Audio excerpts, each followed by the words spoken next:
Ajahn extends his welcome to all of you.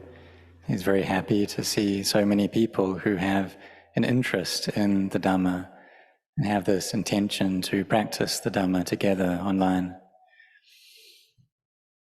And so there are many senior monks who have come, and also many monks here who have helped to organize this, and also many lay people who have given their assistance and helped to organize this event as well, so that all of us have this opportunity to come and practice together. The people who have helped out, they have this faith, they have the sense of giving and sacrifice. And we can see the benefits of that clearly now in so many people here.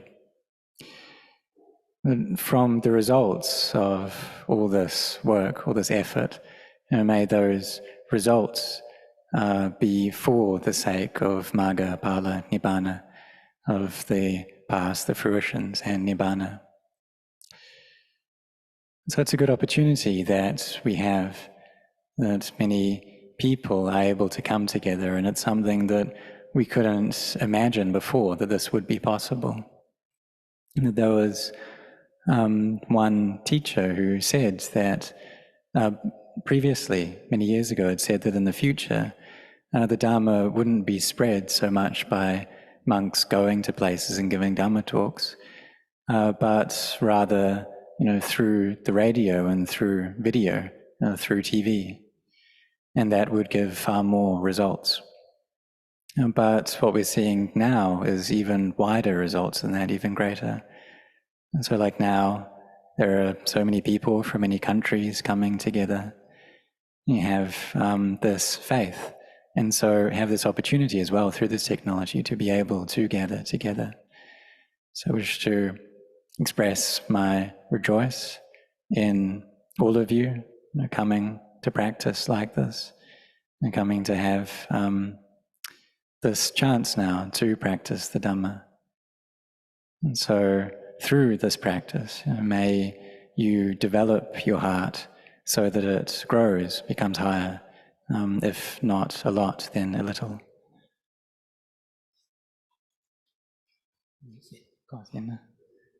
So, Shenxiang, you can ask for the precepts now. We would now like to invite everyone to join in the precepts taking ceremony together. Please be Nanjali.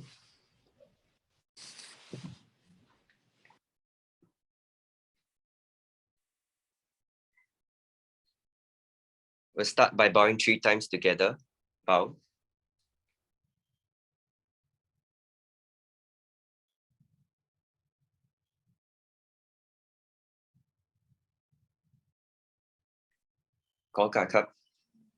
Mayam bante ti sarane nasaha atasila niyachama tutiyampi mayam bante ti sarane nasaha atasila niyachama tatiyampi mayam bante ti sarane nasaha atasila niyachama. Namo tassa bhagavato arahato samma sambuddhassa. Namo tassa bhagavato arahato samma sambuddhassa. Namo tassa bhagavato arahato samma sambuddhassa. Namo tassa bhagavato arahato samma sambuddhassa. Namo tassa bhagavato arahato samma sambuddhassa. Namo tassa bhagavato arahato samma sambuddhassa. Buddha คัจฉามิ พุทธังสรณังกัจฉามิ ธัมมังสรณังคัจฉามิ ธัมมังสรณังกัจฉามิ สังฆังสรณังคัจฉามิ สังฆังสรณังกัจฉามิ ทุติยามปิพุทธังสรณังคัจฉามิ ตุติยามปิพุทธังสรณังกัจฉามิ ทุติยามปิธัมมังสรณังคัจฉามิ ตุติยามปิธัมมังสรณังกัจฉามิ ทุติยามปิสังฆังสรณังคัจฉามิ ตุติยามปิสังฆังสรณังกัจฉามิ ตติยามปิพุทธังสรณังคัจฉามิ ตาติยามปิพุทธังสรณังกัจฉามิ ตติยามปิธัมมังสรณังคัจฉามิ ตาติยามปิธัมมังสรณังกัจฉามิ ตติยามปิสังฆังสรณังคัจฉามิ ตาติยามปิสังฆังสรณังกัจฉามิ ติสรณาคัมมนังนิทธิตัง อามาบันเต ปานาติปาตาเวรมณีสิกขาปะทังสมาธิยามิ ปานาติปาตาเวรมณีสิกขาปะทังสมาธิยามิ อะทินนาทานาเวรมณีสิกขาปะทังสมาธิยามิ อาดินาทานาเวรมณีสิกขาปะทังสมาธิยามิ กาเมสุมิจฉาจาราอะพรหมจาริยาเวรมณีสิกขาปะทังสมาธิยามิ กาเมสุมิชาชาราอาปรามาจาริยาเวรมณีสิกขาปะทังสมาธิยามิ มุสาวาทาเวรมณีสิกขาปะทังสมาธิยามิ มุสาวาทาเวรมณีสิกขาปะทังสมาธิยามิ สุราเมระยะมัชฌะปมาทฐานาเวรมณีสิกขาปะทังสมาธิยามิ สุราเมรยามจจาปมาตฐานาเวรมณีสิกขาปะทังสมาธิยามิ วิการโภชนะเวรมณีสิกขาปะทังสมาธิยามิ วิคาลโภชนาเวรมณีสิกขาปะทังสมาธิยามิ นัจจคีตวาทิทวิสุกทัสสนะมาราคันทวิเลปนะทารณมันดนวิภูสนาทานาเวรมณีสิกขาปะทังสมาธิยามิ นาชากิตาวติตาวิสุกาทัสสนามาลกันตาวิเลปนาตารณามันตนาวิบุสนาธานาเวรมณีสิกขาปะทังสมาธิยามิ อุจจาสยนะมหาสยนะเวรมณีสิกขาปะทังสมาธิยามิ อุจจาสยนามหาสยนาเวรมณีสิกขาปะทังสมาธิยามิ อิมานิปัญจอัฏฐสิกขาปทานิสีเลนะสุขติงยันติสีเรนะโภคสัมปทา สีเลนะนิพุติงยันติตัสมาสีลังวิโสทะเย Sadhu, sadhu, sadhu. 3 bows together, please. Bow.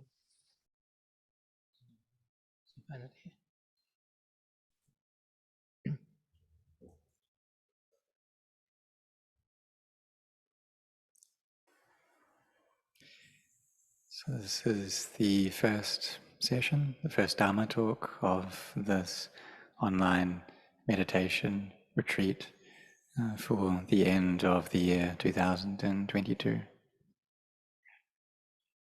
So during this time, may you be sincere in practicing in praise of the Triple Gem, offering and in respect to the Buddha, the Dhamma, the Sangha. And something that's very important is taking up and keeping sila. So taking these 5 precepts, 8 precepts, as we did just now, and the number of those precepts depending upon the energy that we have.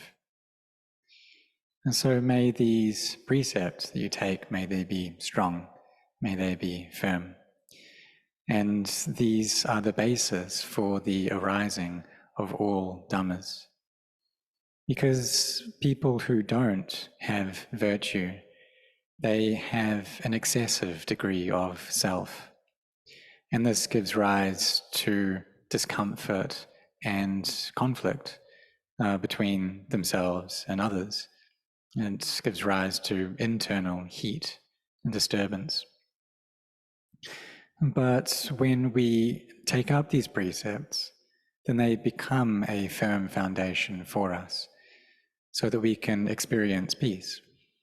And so we maintain peace in our actions of body and speech, making sure that our speech is correct, that our acts, our deeds are correct, our form of livelihood is correct. And this brings a lot of benefit. But even though we keep these precepts, there is still all this thinking in the mind, all this proliferation. And to solve that, we need to meditate.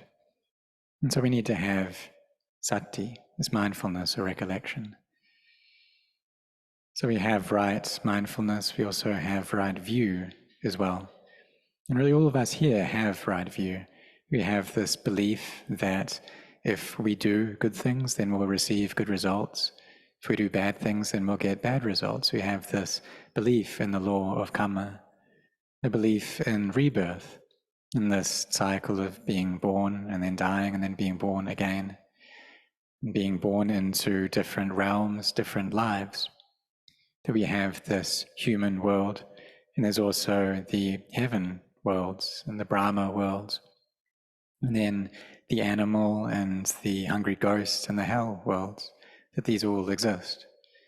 And when all of these exists, then Nibbana exists too. So in order to genuinely meet with and attain to Nibbana, one needs to be at the level of an arahant.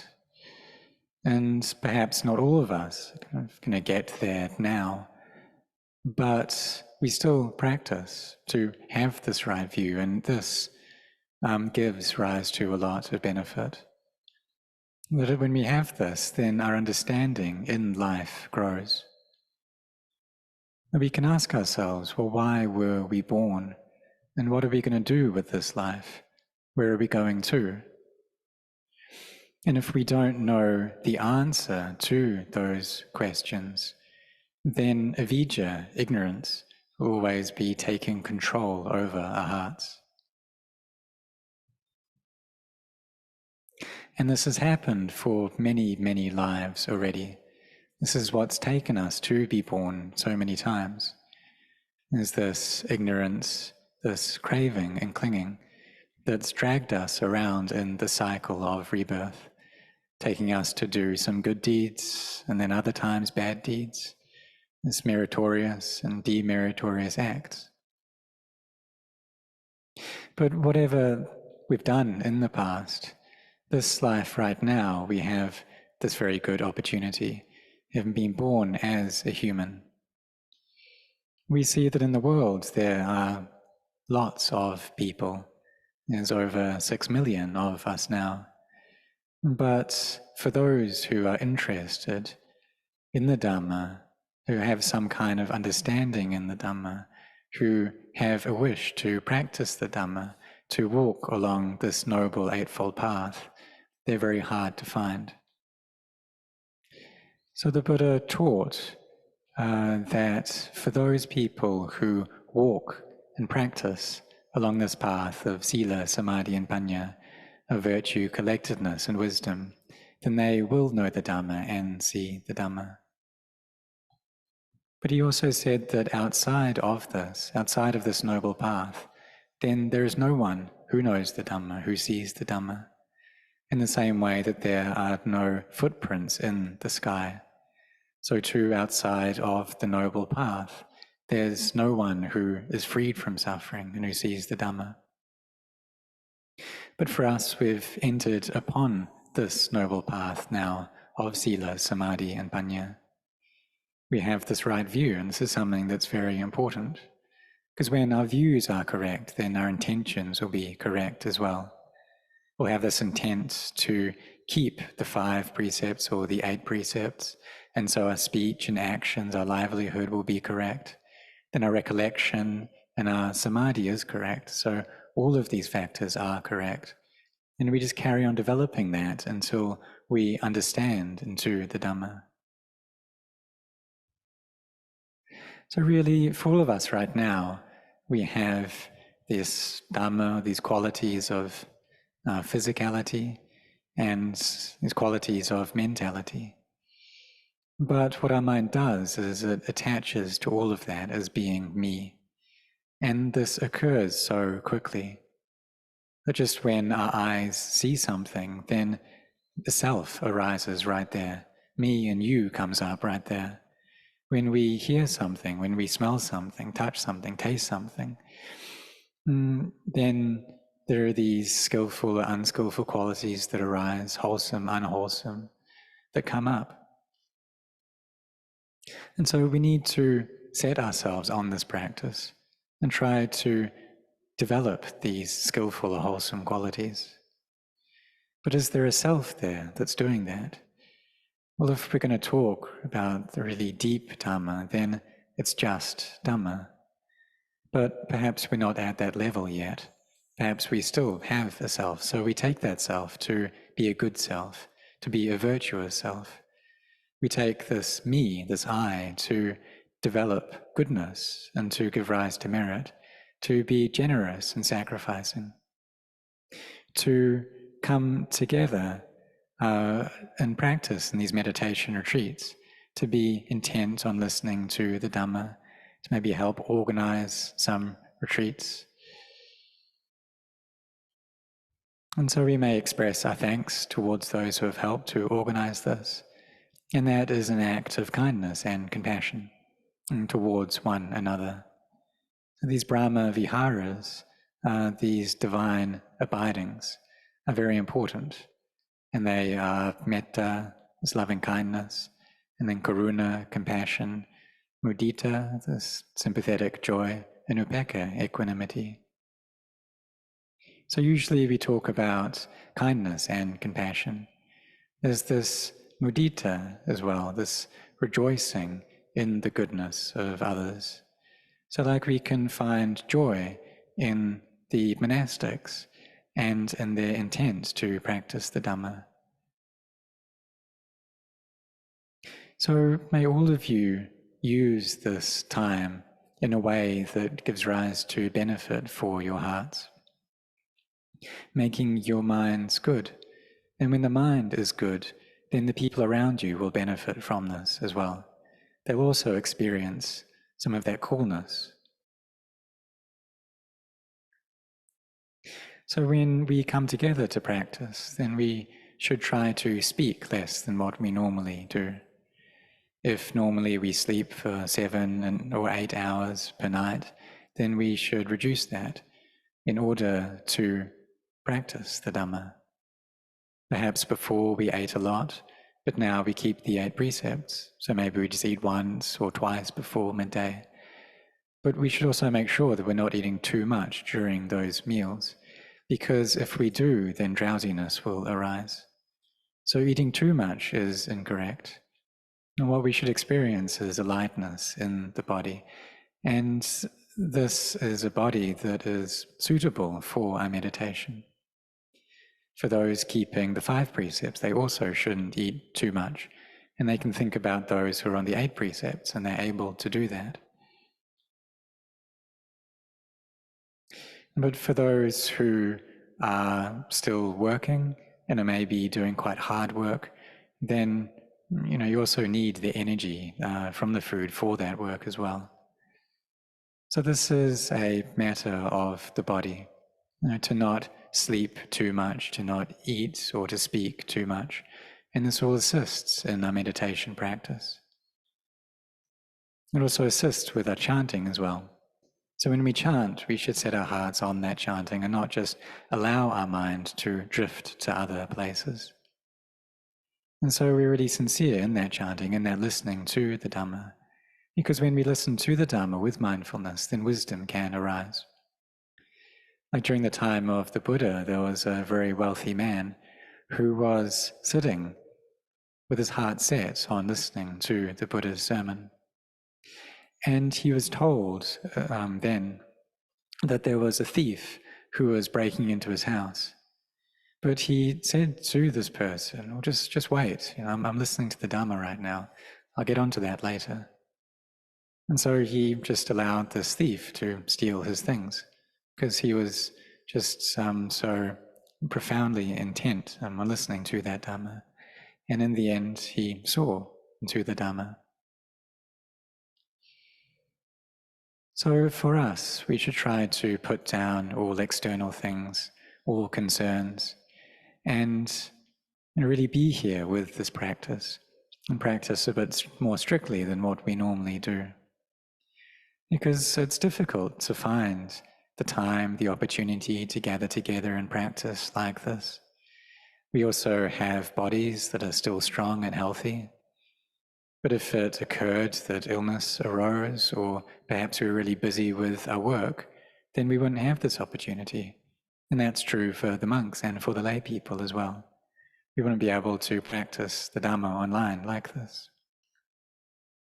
So having this chance now, we should set our hearts on using that, on developing mindfulness. And so why is it that the teachers talk about mindfulness so much? You talk about the sati, mindfulness, recollection, sampajanya, this clear awareness. And these are very important qualities. So like with keeping the precepts, we also need to have mindfulness there. We need to be mindful that I am keeping the precepts. And so like those who are keeping the 8 precepts, perhaps in the evening, you get hungry and see some food. There can be a desire to eat that, but then this mindfulness comes up reminding us that I'm keeping the 8 precepts. And we can also contemplate as well, see how these things are not sure, that all of these sensory experiences are fleeting experiences, and how they don't really give us much value at all. We can contemplate the kind of disgusting aspects of food, how it goes into the stomach and then it comes out the other end, and then it doesn't have any worth anymore. This can cut off the desire that we have for food.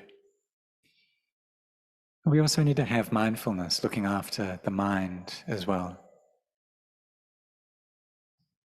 And if our mind doesn't have anyone caring for it, then it's like a child that doesn't have much knowledge or intelligence. And then it can go off and try to swim and then maybe drown or run onto a road and get hit by a car. And so there are many children for whom this has happened. And why is that? It's because their mother and father aren't looking after them, or they are trying to, but they're not quick enough. So if we don't look after our minds, then they're just like a child like this. And so we need to depend upon a mother and father We need to depend upon this one who knows to take care of our minds, looking after them. Where are they going right now? Are they going left, right? Are they getting involved in liking or disliking? Are they falling into a pit? Are they falling off a cliff? So we need to know that, and if it's going down any wrong ways, then try to re-establish it again. Establish the mind in these four foundations of mindfulness, which are in the body, in the feelings, in the mind, and in the Dhamma. So whatever aspect of that we're skilled in, then we should practice that and do that frequently. And so like being mindful over the body, we can take up the breath, for instance, the in-breath, the out-breath. On the in-breath recite Bud, the out-breath Do, and have mindfulness there. Or we can look at the various aspects of the body, the hair of the head, hair of the body, nails, teeth, and skin. Or we can ask what's there inside, look at the various organs there. Or ask ourselves, well, what happens when the body dies, and contemplate that. So these are all ways of cultivating mindfulness, objects of mindfulness. Or the four elements of the body, this too is an object of mindfulness. So what's this for? What's for the sake of peace, of heart? And so that our minds don't get involved in external things. Because the mind that is sent out, that is the cause for suffering to arise. But the mind that's kept in, that is the marga, that is the path. So we carry on walking this way until our mindfulness becomes constant, our samadhi becomes firmly established, beginning with Kanaka samadhi, which gives us a little bit of peace, this momentary samadhi. Then there's upajara or neighborhood samadhi, and the peace with that grows until we reach appana or access samadhi. And the mind becomes gathered into one place, one point. And it's possible for us to reach that. And so it's like the pendulum of a grandfather clock. And if that's swinging too much, then that can cause damage. And it's like the average person in this world, that they're not able to have much control over themselves. And then maybe they come to try to keep the 5 precepts, but they're not really able to keep that well, until eventually they gain some more control and they can keep these precepts well. So these precepts and sila, they're very important in our practice. Because when our minds experience anything in this world, then greed, hatred, and delusion appears very quickly. So if other meditation objects aren't working to reduce these defilements, then we can contemplate death and ask ourselves, well, when I'm going to die, then what's the point in getting greedy? What's the point of being averse? Why be deluded? That if in just 1 minute from now I'm going to die, then why would I be involved with these things? And then through that, these defilements can reduce and go away. So we also need to use mindfulness to control our minds too, not just sila. So when we do that, then it's like the pendulum of the clock swings less and less. The peace that we experience grows. We feel this fullness with joy in our hearts and this inner contentment. Our minds become well established in samadhi, and then we start really seeing the results of our Dharma practice, and we gain this encouragement and energy in our hearts. Because if our practice is very bland and dry, if our minds are just agitated and thinking all the time without stopping, then the enthusiasm we have to practice will reduce.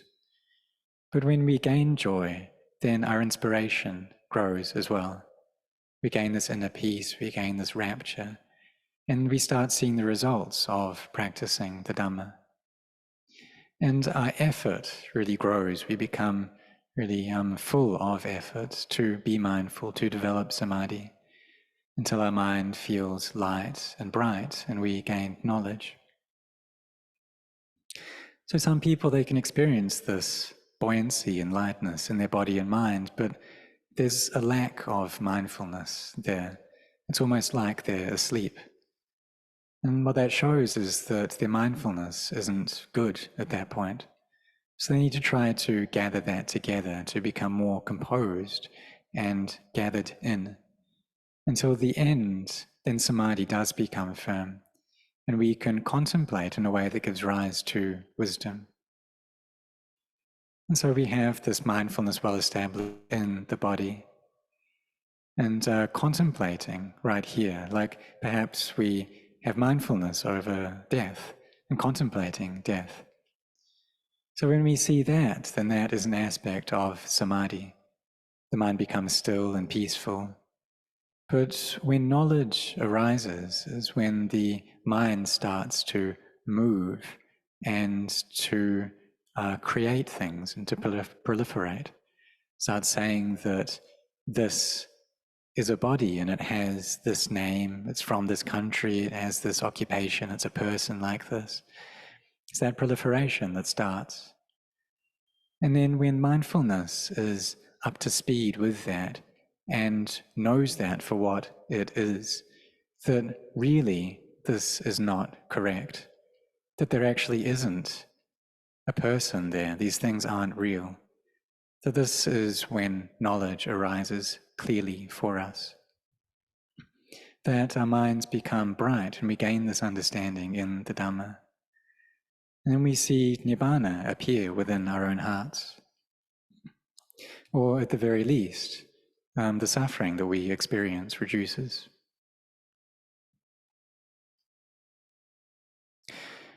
So we should try to recollect the Dhamma like this and carry on practicing in this way. And then the mind's thinking, proliferation should reduce. And just carry on practicing like this. So I give my anumodana, express my joy that I find in all the people who have helped to make this retreat possible, and all of the people who have come together to practice in this retreat. I'm very happy to see all of you here. And so this is the first Dhamma talk for the opening of the retreat, and that should be enough for now.